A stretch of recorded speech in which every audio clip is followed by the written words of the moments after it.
Isang hakbang, dalawang hakbang, tatlong hakbang, boom. Iyan ang plano ng Ukraine para sa Russia sa 2026 matapos nilang ilantad ang matalinong tatlong hakbang na paraan para tapusin agad ang digmaan. Napakatalino nito. Plano ito ng mga strategist ng Ukraine para tamaan ang Russia sa mismong Ukraine at loob ng Russia. Tinatanggal din nito ang ilang pangunahing kalamangan ng Russia mula simula ng digmaan. Manatili hanggang dulo ng video para malaman kung paano isa sa katuparan ng Ukraine ang plano para lumpuhin ang Russia. Ngunit ngayon, tutok muna tayo sa unang hakbang. Isasara ng Ukraine ang himpapawid nito laban sa Russia habang panahon. Ayon sa Defense Minister ng Ukraine na si Mikhailo Fedorov, ito ang unang yugto ng tatlong hakbang na plano para wakasan ang digmaan ng Russia laban sa Ukraine. Sa isang post sa Telegram, ipinaliwanag ni Fedorov ang dahilan sa likod ng estratehiyang ito na nagsasabing ang pagprotekta sa mga sibilyan at infrastruktura ang aming pangunahing prioridad. Layunin naming matukoy lahat ng banta sa himpapawid sa aktuwal na oras at mapigilan ang hindi bababa sa 75% ng mga misil at drone. Malinaw kung bakit sinisimulan ng Ukraine ang plano nitong lumpuhin ang Russia sa pamamagitan ng pagpapalakas ng kanilang depensa sa himpapawid. Ang drone, misil, at guided bombs ng Russia ang pangunahing sandata ni Putin para pahinain ang militar at sindakin ang mga tao ng Ukraine. Noong Enero lamang, nagpakawala ang Russia ng 71 ballistic missiles sa Ukraine. Pinakamataas sa isang buwan mula nang salakayin ni Putin. Ang 71 ballistic missiles ay bahagi ng airstrike ng Russia na gumamit ng 158 missiles, nasa 5,000 at 500 guided aerial bombs at mahigit 6,000 attack drones sa Ukraine. Klaro na ang plano ni Putin ay dagsain ang depen sa himpapawid ng Ukraine at mas nagiging epektibo ang Russia kaysa gusto ng Ukraine. Noong taglamig, naglunsad ang Russia ng matinding pag-atake sa energy grid ng Ukraine na nagdulot ng pagkawala ng kuryente sa mahigit 1.2 milyong Ukrainians. Noong huling bahagi ng Enero, mas tinatamaan ng airstrike ng Russia ang mga sibilyan kaysa militar. Kaya marami ring sibilyang casualty sa Ukraine. Ayon sa datos na nakalap ng United Nations High Commissioner for Human Rights, nagdulot ang Russia ng 56,500 at 50 sibilyang casualty sa Ukraine hanggang Enero 31, 2026. Nahahati ito sa 15,100 at 72 sibilyan na napatay at 41,300 at 78 na nasugatan. At ito ay mga casualty lamang na nakumpirma ng UN. Hindi lang airstrikes ang dahilan ng mga casualty, pero malaki ang bahagi nito dahil linggo-linggo nagbababagsak ang Russia ng missile, drone at bomba sa mga lungsod ng Ukraine.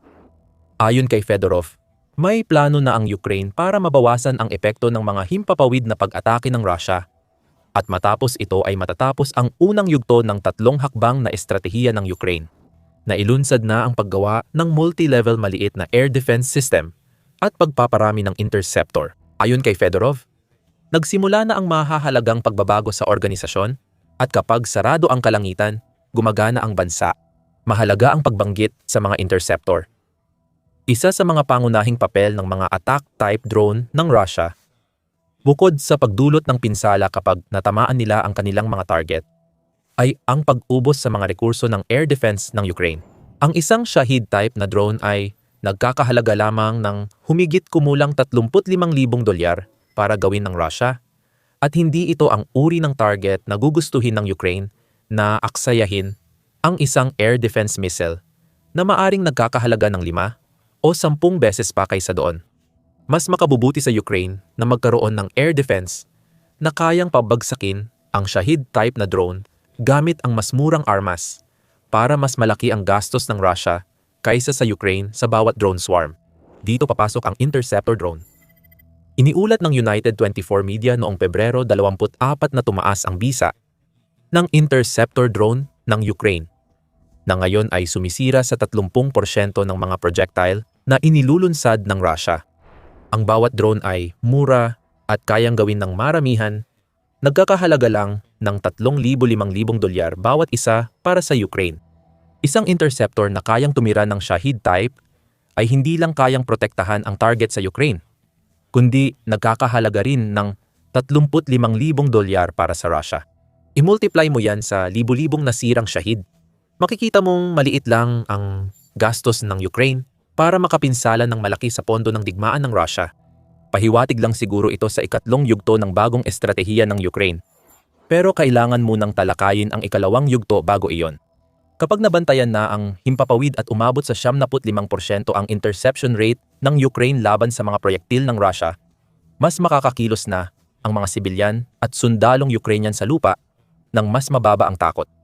Pwede nilang tutukan ang gawain para malaki ang lugi ng Russia sa sundalo at kagamitan sa bawat teritoryong makuha nila sa Ukraine. Ang ideya ay ang matinding depensa ay kasing epektibo ng malakas na opensiba dahil napipilitang gumastos ng sobra ang Russia kaysa sa kaya nito. Yan ang ikalawang yugto. Ubusin ang lakas ng Russia sa lupa, dagat, at cyberspace. Ang unang larangan ang pangunahing focus ni Fedorov ayon sa kanyang paliwanag sa Telegram. Matatag ang harapan dahil sa kabayanihan ng mga sundalong Ukranyano. Pinagbabayaran ng kalaban ang bawat kilometro ng lupa. Sa Donetsk, may 156 na sundalo bawat kilometro kwadrado. Pamantayan natin ay higit 200 na patay na mananakop bawat kilometro kwadrado ayon kay Fedorov. Madali lang ang luhika. May X sundalo ang Rusya.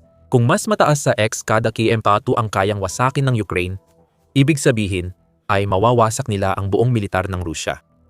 May kailangan pang gawin ang Ukraine para makamit ang layunin nito. Noong 2025, nagawang masakop ng Rusya ang 4,831 kilometro kwadrado sa Ukraine ayon sa Institute for the Study of War o ISBO. Maaaring pagtalunan ang bilang na ito dahil madalas magpahayag ang Rusya ng maling pag-angkin ng mga teritoryong di nila nasakop, lalo na sa huling bahagi ng 2025 habang nagmamadali si Putin makakuha ng kalamangan para sa usapang pangkapayapaan. Kung tatanggapin natin ang bilang, magagamit natin ito para kalkulahin ang casualty rate ng Rusya kada kilometro kwadrado sa 2025. Sabi ng Center for Strategic and International Studies, tinatayang 415,000 ang nasawi o nasugatan sa panig ng Rusya noong nakaraang taon. Kung hahatiin ito sa 4,800, 31 lalabas na may 86 na sundalong Ruso kada kilometro kwadrado ang casualty rate. Gusto ni Fedorov na mahigitan pa iyon ng higit doble. Posible ba yon? Base sa unang yugto ng 2026, mukhang tama ang direksyon ng Ukraine. Ayon sa ulat ng ISW noong Pebrero 20, nasakop ng Russia ang 500 at 72 kilometro kwadrado ng Ukraine mula Enero 1 hanggang tinatayang Pebrero 11 dahil kailangan ng ESW ng oras para buuin ang ulat bago ito mailathala. Katumbas ito ng 50 araw ng labanan kung saan nasakop ng Russia ang 11.44 km2 ng Ukraine kada araw. I-multiply mo ang bilang na yan sa 31 araw ng Enero at makakakuha ka ng 354.64 kilometro. Ayon sa Al Jazeera, tinatayang umabot sa 31,680 ang nasawi sa panig ng Russia nitong Enero ayon sa Ukraine. Ayon sa mabilis na kalkulasyon, nasa 89.3 ang casualty rate ng Russia kada kilometro kwadrado na nakuha nila. Bagamat hindi ito malaking pagtaas mula 2025, tumaas pa rin ito. Ito ang unang hakbang ng Ukraine para mapalapit sa 200 casualties kada kilometro kwadrado na gusto ni Fedorov. May twist din sa kwentong ito na malalaman ninyo mamaya. Sinabi ng Defense Minister ng Ukraine na kailangang maabot ang mahiwagang bilang na 200 bilang attrition rate laban sa Russia para pigilan ang pag-usad ng Russia sa Ukraine. Hanggang sa umabot ng 200, bawat pagtaas ng bilang ng nasawi kada kilometro kwadrado ay pipilit sa Russia na bumagal. Okay lang magkaroon ng matataas na layunin. At alam ng Ukraine kung ano ang dapat gawin para gawing labis na magastos para sa Russia ang pag-atake ni Putin sa usapin ng lakas tao. May senyales na nasa tamang landas ang Ukraine para pilitin ang Russia gumawa ng mahihirap na desisyon sa lakas tao. Mukhang bumabagsak na ang pagre-recruit ng Russia. Ayon sa Telegraph, naniniwala ang mga Western analyst, mas kaunti ang nare-recruit ng Russia na sundalo kaysa sa nawawala nila sa huling 3 buwan ng digmaan bago Pebrero. Ayon sa ulat, 35,000 sundalo kada buwan ang nire-recruit ng Russia. Sandali lang. Sabi namin, Mismong Ukraine ang nagtansya na 31,680 ang nawala sa Russia. Ibig sabihin, sa 35,000 recruit kada buwan, mas marami ang nare-recruit ng Russia kaysa sa nawawala sa kanila. Diyan papasok ang twist na nabanggit namin. Pero bago iyon, nanonood ka ng The Military Show, kung saan ibinibigay namin ang buong larawan, hindi lang headline. Mag-subscribe sa channel para laging updated sa balita. May kakaiba sa mga kalkulasyong ibinahagi namin at ang 31,680 ay hindi totoong casualty rate ng Russia para sa Enero. 2,026. Yun ang bilang ng namatay sa Russia. Sa madaling salita, nawala ang lahat ng sundalong ito sa labanan. Tapos na sila. Hindi na sila babalik kailanman. Patay. Kapag isinama mo ang iba pang mga casualty, kabilang ang mga sugatan at mga sundalong naging bihag ng digmaan, ang bilang ng casualty ng Russia ay halos umabot sa 40,000 sundalo bawat buwan. Ilagay natin ang numerong yan sa mga kalkulasyon na ibinahagi natin kanina. Kung nawalan ang Russia ng 40,000 sundalo para sa 354.64 kilometro kwadrado na nakuha noong Enero, at kung tama ang aming mga average, ang casualty rate nila ay 112.7 kada kilometro kwadrado. Hindi pa rin ito ang 200 na gusto ni Fedorov, pero mas malapit na. Kung mapapataas pa ng Ukraine ang pagkawasak sa puwersa ng Russia hanggang 2026, maaaring maging totoo at hindi na lang pangarap ang layuning 200 casualty kada kilometro kwadrado bagay na wala talagang maisasagot ang Russia. Sabi ni Artem Belenkov, Chief of Staff ng Nemesis Battalion ng Ukraine, layunin nila ngayon na palawakin ang mga kill zone, mga depensang puno ng drone na patuloy nagpapabagsak sa mga sundalo ng Russia. Ang layunin ay palawakin pa ito ng 25 kilometro o humigit kumulang 15.5 milya. Sabi ni Belenkov sa Euractiv, kung makarating man ang mga Ruso sa aming posisyon, siguradong pagod na sila at nakalakad ng 20 hanggang 25 kilometro.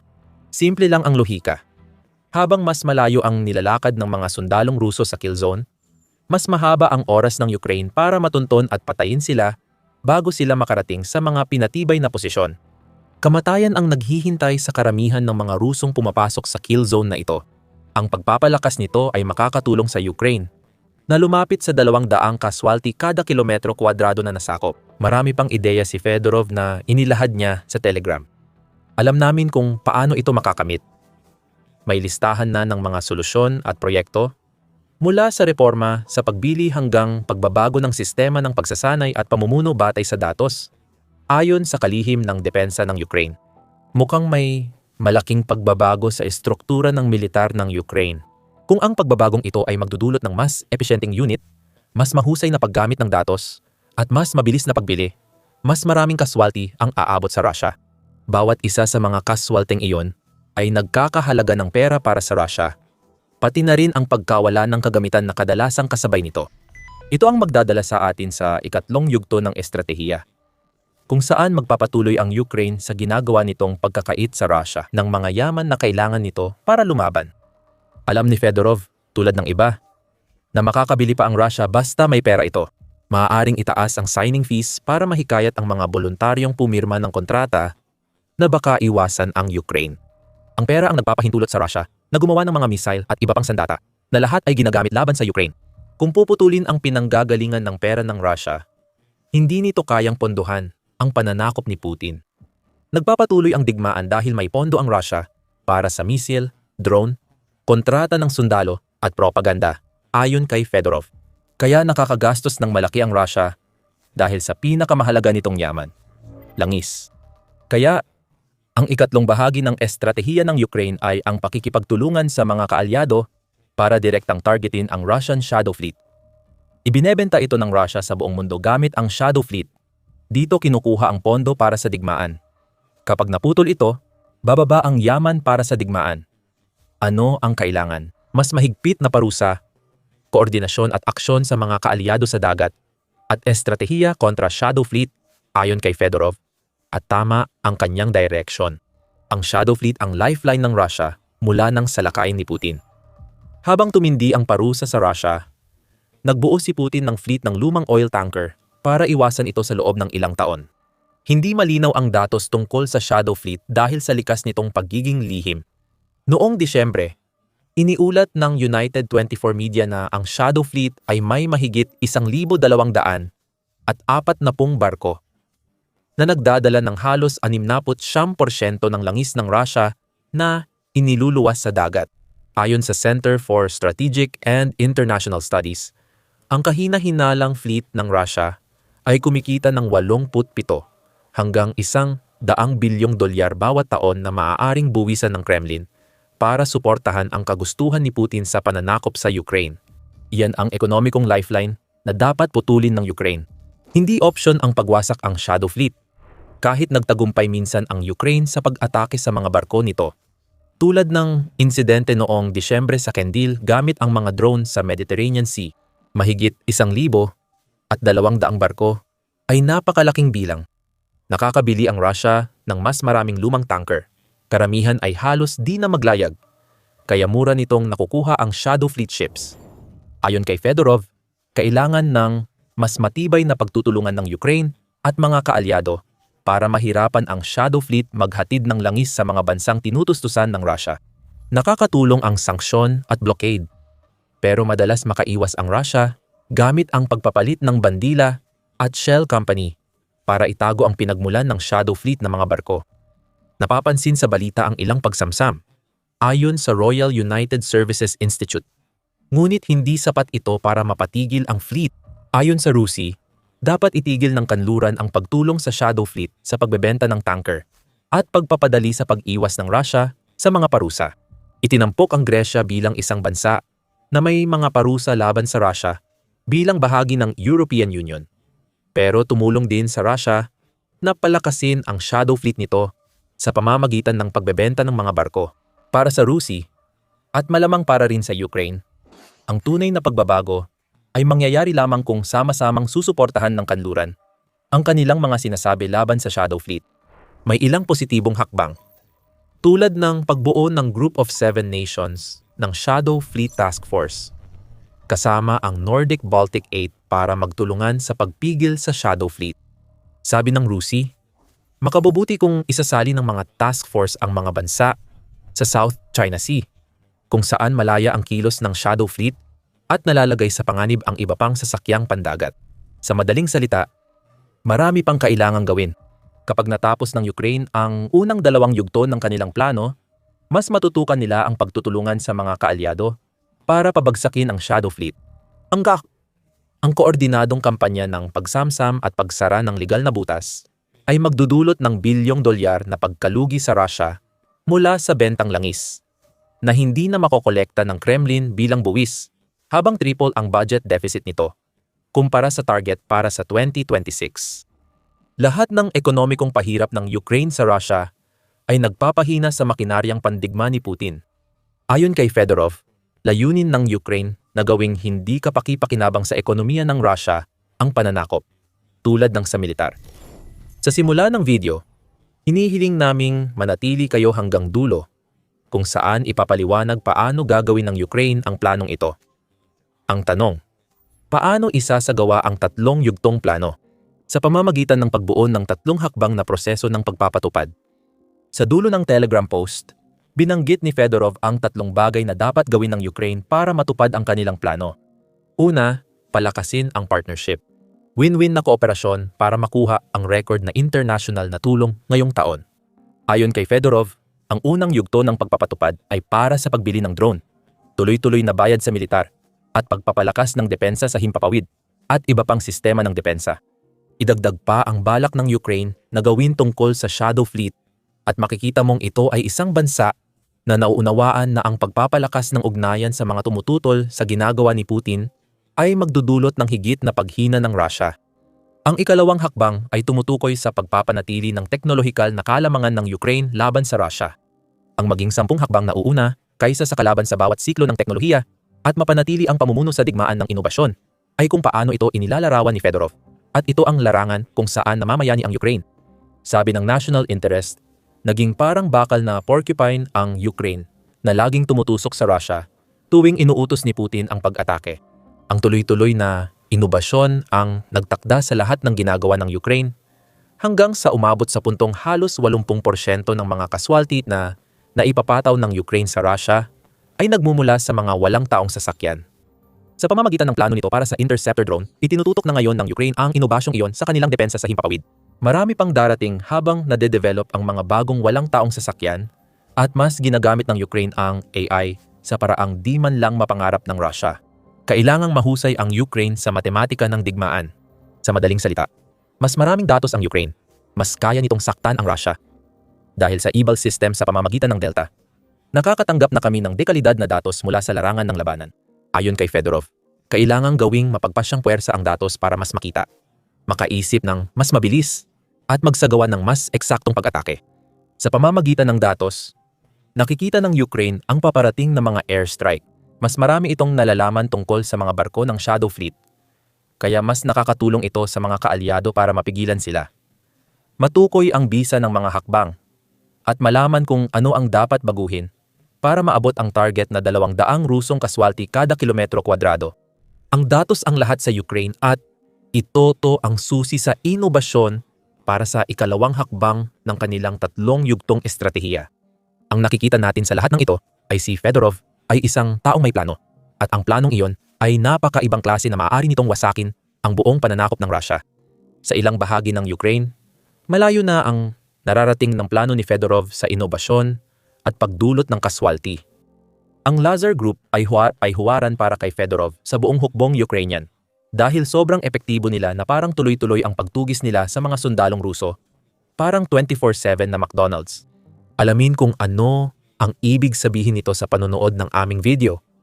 At kung nagustuhan mo ang video na ito, siguraduhing mag-subscribe sa The Military Show para makapanood ka pa ng mas marami pang pagsusuri sa mga pinakabagong hakbang ng Ukraine para tapusin ang Russia.